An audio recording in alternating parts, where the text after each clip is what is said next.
अंतिम निर्णय है। मैं उन पांडवों को इंद्रप्रस्थ नहीं दूंगा तो नहीं दूंगा।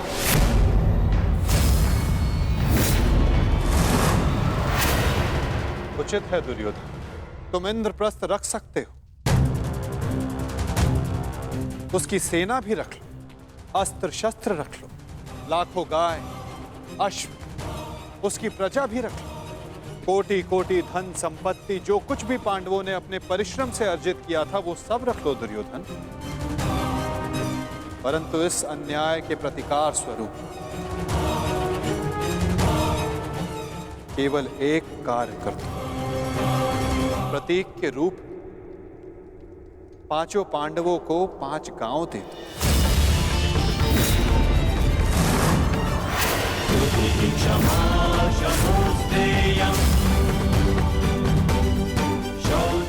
इतना तो दे ही सकते हो दुर्योधन।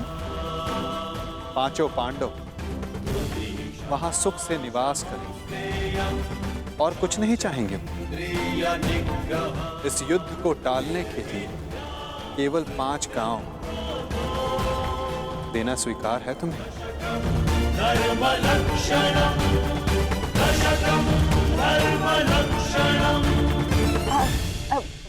वासुदेव वासुदेव वासुदेव, यदि दुर्योधन 5 गांव दे देता है तो क्या आप वचन देंगे कि पांडव इंद्रप्रस्थ की चाह में आक्रमण की चेष्टा नहीं करेंगे? हाँ गांधार नरेश, मैं वचन देता हूं कि इस स्थिति में पांडवों की ओर से कोई आक्रमण नहीं होगा। वो हर परिस्थिति में संतुष्ट रहेंगे।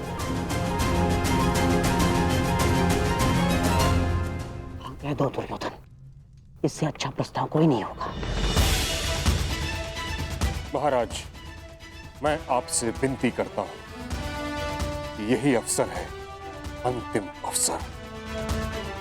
आप इस प्रस्ताव को स्वीकार करके इसको यहीं रोक दीजिए। साक्षी का कहना उचित है पुत्र, हाँ कर दो, इसी में सबका हित है। मित्र, मैंने सदा इस युद्ध का पक्ष लिया है। मैंने सदा अर्जुन से अपना अधूरा द्वंद्व पूर्ण करना चाहा। मैं अपना अधूरा द्वंद्व कभी और पूर्ण कर लूंगा। इस समय पूरे भारतवर्ष को महाविनाश से बचाने की आवश्यकता है। हाँ कह दो मित्र।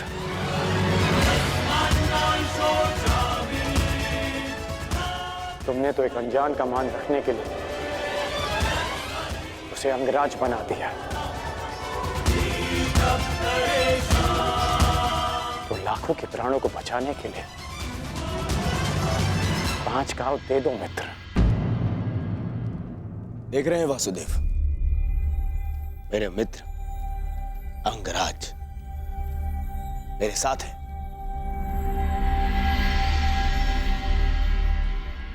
और आपको तो अच्छे से ज्ञात है कि कर्ण को अंगराज मैंने बनाया।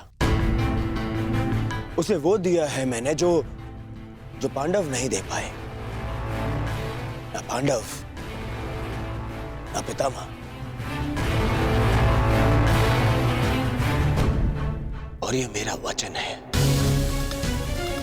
यदि मेरा मित्र मुझसे प्राण भी मांगेगा तो वो भी मैं प्रसन्नता से दे दूंगा।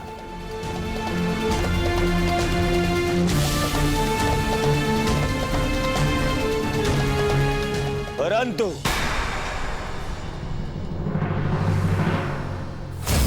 ऐसा सोचना भी मत कि मैं उन पांडवों को कुछ भी देने वाला हूं।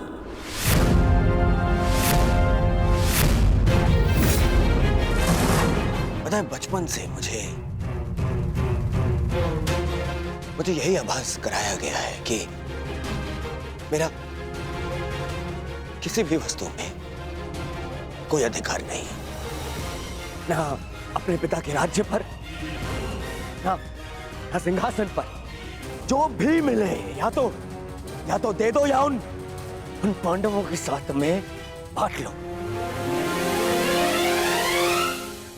और तुम अधिकार की बात करते हो वासुदेव, तो बताओ मुझे, मेरा अधिकार उन पांडवों ने मुझे कब दिया? कब? गुरु का प्रेम, महामहिम का वात्सल्य किसी को मिला तो वो उन पांडवों को, मुझे नहीं। मेरे पिता के राजा होने पर युवराज पद पर किसी का अधिकार था तो वो मेरा था, परंतु मुझे नहीं मिला। वो मिला उस युधिष्ठिर को। दुर्योधन की बात तर्कसम्मत है वासुदेव। युवराज राजा का पुत्र ही बनता है और यही नीति है। आप तो कभी वास्तविक राजा थे ही नहीं महाराज। आप तो आज भी हस्तिनापुर के केवल कार्यकारी नरेश। आपका राज्य अभिषेक भी नहीं हुआ। और रही बात नीति की, तो कुल वधू का वस्त्र हरण, उसका अपमान कहां की नीति है? पांडवों का पक्ष लेना बंद करो ग्वाले। मैंने उस द्रौपदी को धर्म पूर्वक द्यूत में जीतकर उसे अपनी दासी बनाया। उसका वस्त्र हरण करना मेरा अधिकार था, क्योंकि जो दासी अपने स्वामी की आज्ञा का पालन ना करे वो दंड की अधिकारिणी होती है। नारी केवल सम्मान की अधिकारिणी है दुर्योधन।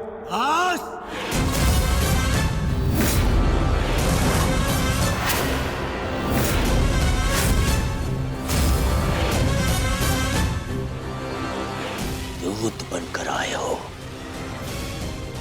अपना संदेश दे चुके हो। अब मेरा निर्णय सुनो। मैं उन पांडवों को 5 गांव तो क्या, एक सुई की नोक बराबर धरा भी नहीं दूंगा।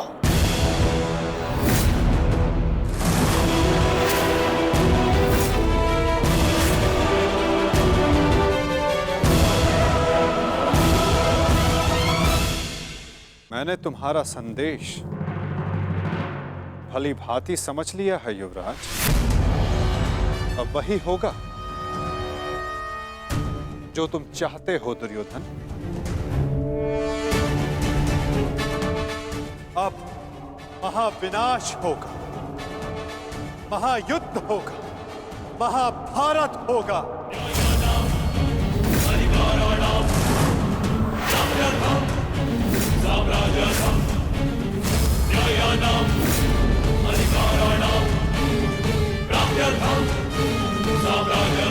प्रणिपात।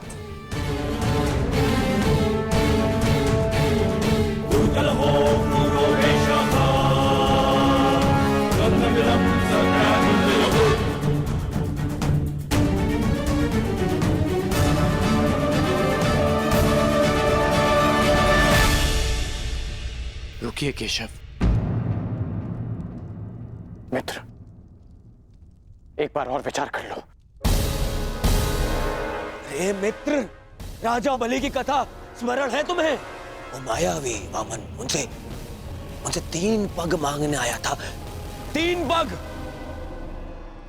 पग भूमि, और उस 3 पग में उस वामन ने न केवल तीनों लोक नाप लिए, बल्कि उस बलि का नाश भी कर दिया।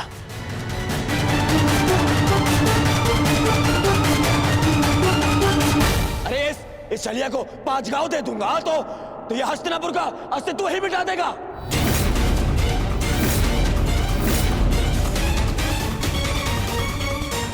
अखंडी कृष्ण, तुम्हारी मीठी मीठी बातों का प्रभाव इन पर पड़ सकता है,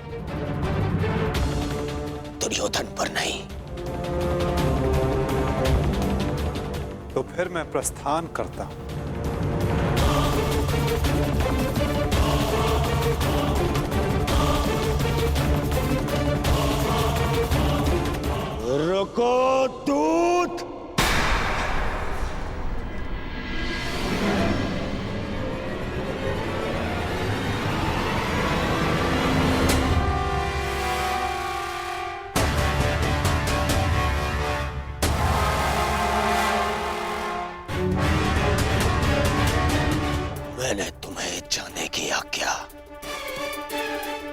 नहीं दी है अभी।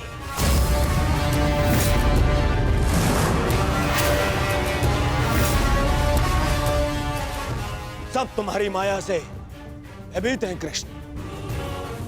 आज मैं अपनी प्रजा और अपनी सेना के मन से तेरा भय मिटा दूंगा कृष्ण।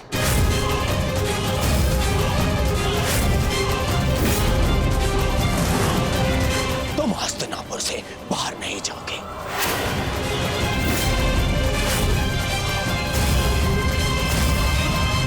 मैं धृतराष्ट्र पुत्र दुर्योधन तुम्हें अभी और इसी क्षण बंदी बनाता हूं वासुदेव।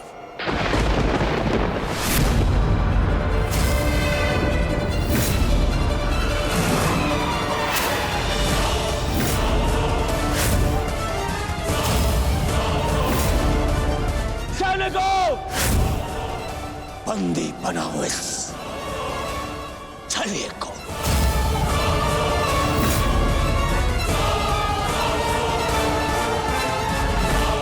अपने पुत्र को सीमा में रहने का अर्थ सिखाइए महाराज। ये अनर्थ करने जा रहा है। महामहिम बिल्कुल ठीक कह रहे हैं महाराज। वासुदेव कृष्ण केवल हस्तिनापुर के संबंधी नहीं, इस समय वे एक शांति दूत हैं। और इस बात का स्मरण रहे महाराज, एक शांति दूत के साथ इस तरह का व्यवहार उचित नहीं है। आचार्य ठीक कह रहे हैं पुत्र, ऐसा अनर्थ मत करो।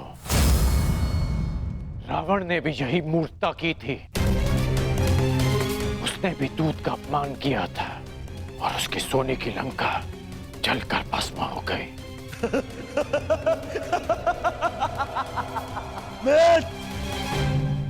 रावण मूर्ख था जो सामान्य रस्सी से हनुमान को बांधने चला था, परंतु मैंने इस विशेष दूत के लिए एक विशेष धातु की श्रृंखला बनवाई है।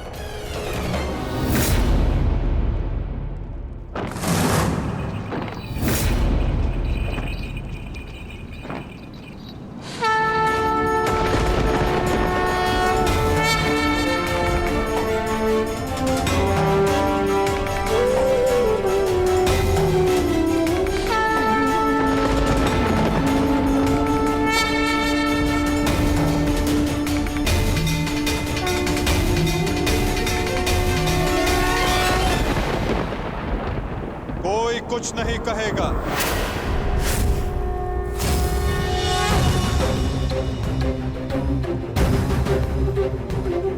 मेरा आप सबसे निवेदन है कि मेरे और दुर्योधन के मध्य में ना आए और साक्षी बने इस क्षण के। इसे भान नहीं कि ये क्या कर रहा है, जिसके जन्म के पश्चात जिसे बंदी गृह की बेड़ियां ना बांध सके, सैनिकों का पहरा ना रोक पाए, आज तुम उसे बांधने चले हो दुर्योधन। सामर्थ्य है तुम में तो बढ़ो आगे, हो सके तो साधो मुझे दुर्योधन। अपने इन श्रृंखलाओं में बांधने का प्रयास करो।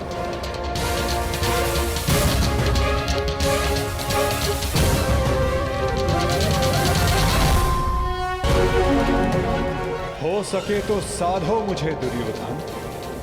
अपने इन श्रृंखलाओं में बांधने का प्रयास करो।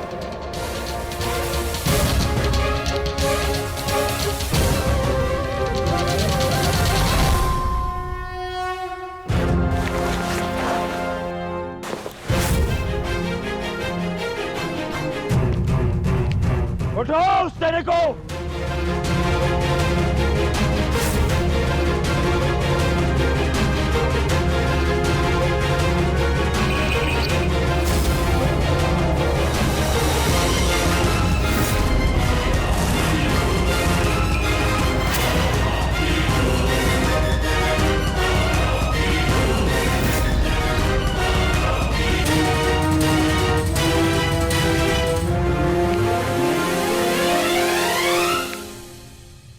लगता है कि ये धातु श्रृंखला मुझे बांधने के लिए पर्याप्त है दुर्योधन?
जब तक अनंत आकाश को बांधने में सक्षम श्रृंखला तुम्हारे पास ना हो, तब तक ऐसी मूर्खता पुनः करने का प्रयत्न मत करना दुर्योधन। ये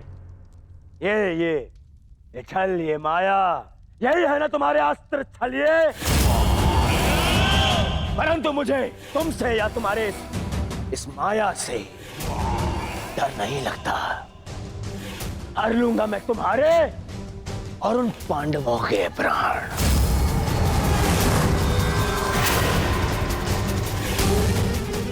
स्मरण रखना कि इस महायुद्ध में अंत करेगा तुम्हारा और उन पांडवों का यह दुर्योधन। जो स्वयं मृत्यु के शिखर से गिरने वाला हो, उसे अपने अंत की चिंता करनी चाहिए मूर्ख दुर्योधन। जिस सत्य को, जिस भविष्य को मैं टालना चाहता था, उसे आज तुमने स्वयं आमंत्रण दे दिया। और सत्य ये कि इस महायुद्ध के अंत में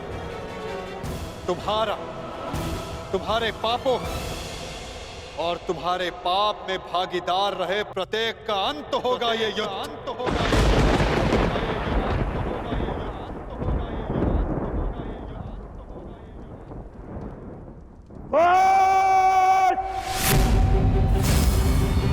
मेरे राज्य में, मेरे ही सभा में आके मुझे ही धमकी देता है छलिए। तुम्हारा राज्य, तुम्हारी सभा, इस राजसभा के समक्ष कितना सा आकार है तुम्हारा दुर्योधन? और हस्तिनापुर के समक्ष कितनी सी है ये सभा?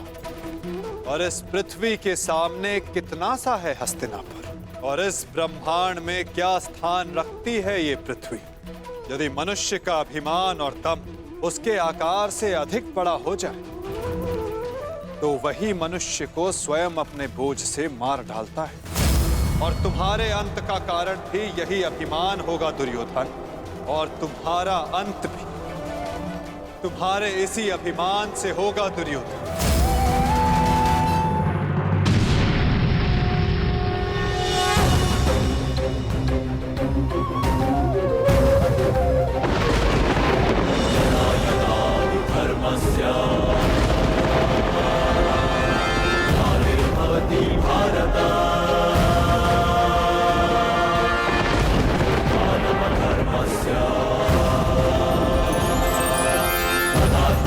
Sridhar